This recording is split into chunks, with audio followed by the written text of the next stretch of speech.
Salut les amis, je suis convaincu que vous allez bien. Aujourd'hui, nous allons aborder la question de la gestion du salaire. Comment gérer son salaire pour terminer le mois? En effet, beaucoup d'entre vous se posent la question. Beaucoup d'entre vous se demandent comment gérer mon salaire pour finir le mois.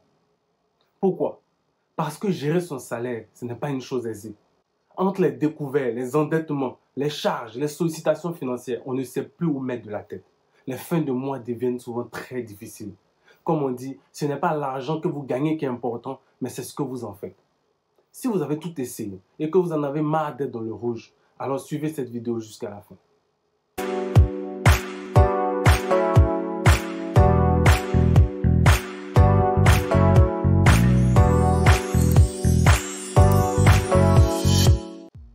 Comment gérer son salaire pour terminer le mois?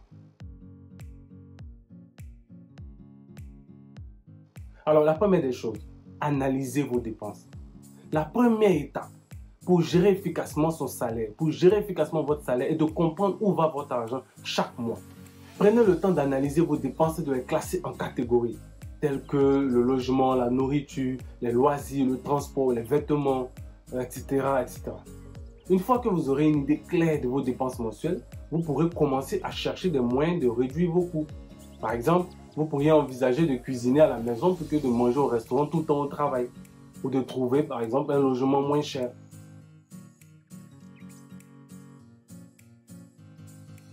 La deuxième chose, établissez un budget réaliste.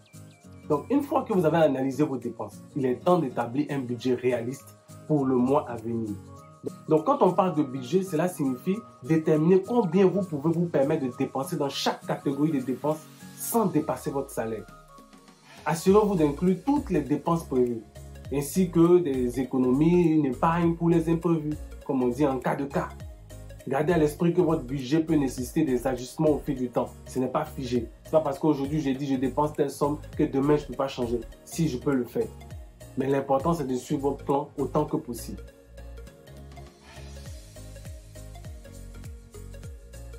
Troisième chose, faites attention à votre consommation d'énergie. Bon, quand je parle de consommation d'énergie, je mets un peu tout dedans. L'énergie, l'eau, les abonnements, etc. Donc les dépenses les plus importantes pour de nombreux foyers, pour de nombreux ménages, c'est l'énergie.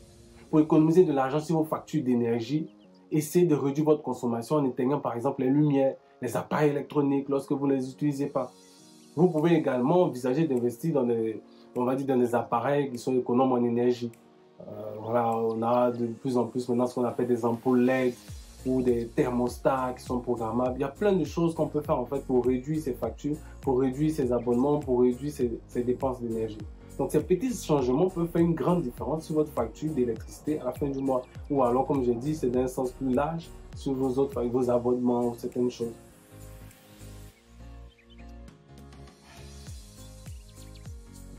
Quatrième chose, suivez vos dépenses. Donc, suivre ces dépenses, c'est savoir exactement où votre argent va. Donc, vous pouvez utiliser la méthode manuelle du cahier, une feuille de papier, un stylo. Ou si vous avez du mal à suivre vos dépenses manuellement, utilisez des applications de suivi des dépenses pour vous aider. Et il existe de nombreuses applications gratuites disponibles sur les smartphones qui vous permettent de suivre facilement vos dépenses et de voir où votre argent va. Certaines applications vous enverront même des alertes lorsque, je sais pas, un paiement est dû, lorsque vous dépassez votre budget. Voilà, utilisez une application de suivi des dépenses. Ça, c'est pour ceux vraiment qui maîtrisent, les gadgets électroniques, qui maîtrisent tout ce qui est lié aux logiciels, aux applications, etc. Ça peut vous aider à garder une trace de vos finances et à rester sur la bonne voie pour terminer le mois avec succès. Cinquième chose, économiser de l'argent sur les courses. Oui, les courses alimentaires, c'est une dépense importante aussi pour de nombreux foyers. Il existe de nombreux moyens de réduire ces coûts.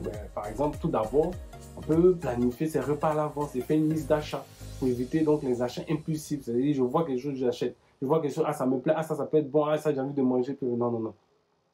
En outre, vous pouvez aussi rechercher, souvent il y a des offres spéciales, il y a des promos, il y a des soldes avant de faire vos courses. Donc généralement les promos, ça se fait dans les magasins pour un lot de 2, un lot de 3, voilà. Vous pouvez aussi envisager d'acheter des marques qui sont faites par le magasin lui-même au lieu d'acheter des marques de renom, tout ça pour économiser de l'argent. Donc quand on parle des marques ou magasins, généralement on appelle ça des marques distributeurs.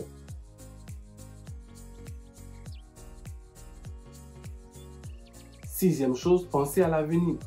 Oui, pensez à l'avenir et commencez à épargner pour les dépenses futures. Donc cela peut concerner un voyage, un acompte pour une voiture, un apport personnel pour un achat immobilier ou tout simplement une épargne d'urgence pour les moments difficiles.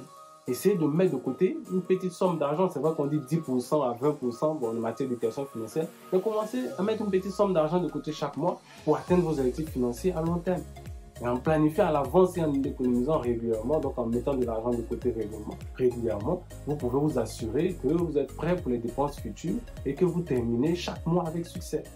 Donc pour ce faire, payez-vous en premier. C'est un principe d'éducation financière. C'est-à-dire, avant de régler toutes vos charges mensuelles, déposez la somme correspondante à votre épargne sur votre compte ou alors le moyen que vous allez choisir pour épargner. En conclusion, la gestion de votre argent est essentielle si vous voulez terminer le mois. Vous devez analyser vos dépenses, établir un budget réaliste, faire attention à votre consommation d'énergie ou alors à vos abonnements ou à d'autres choses. Utilisez des applications de suivi de dépenses si vous le pouvez. Économisez de l'argent sur les courses et pensez à l'avenir. N'oubliez pas de liker cette vidéo, de vous abonner à ma chaîne pour ne rien manquer de mes prochains conseils. À bientôt.